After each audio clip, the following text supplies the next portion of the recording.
With the bird dog legs only, our goals are to get long, not high, with our legs and to reduce rotation through our spine.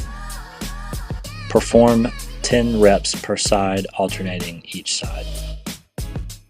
With bird dog arms only, reach arms long, not surpassing the height of your shoulders. Again, aim to minimize rotation through your spine as you reach.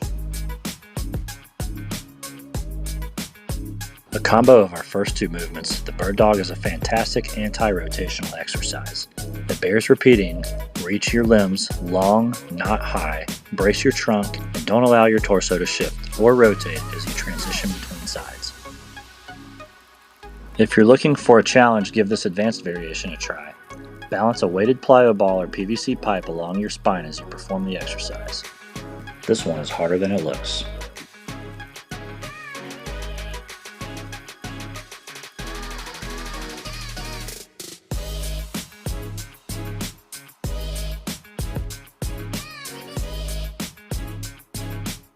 With bear crawls, we will start on hands and knees.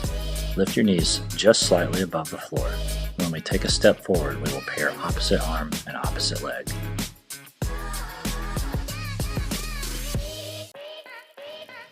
Don't allow the back of your palm to go further than the tip of your finger on the opposite hand. We want to keep these steps small.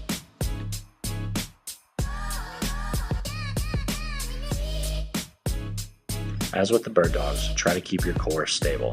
Don't allow for rotation or rocking through your hips or low back as you crawl. Start by crawling for 10 to 15 to 20 feet at a time.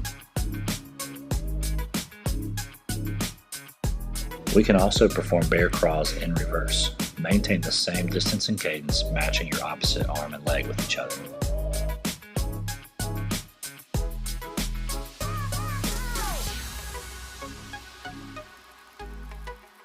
Our final variation of bear crawl involves moving laterally. However, everything else about this movement stays the same as our first two variations.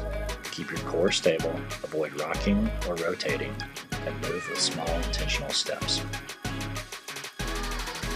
In addition to building core strength, bear crawls are also excellent exercises for shoulder strength.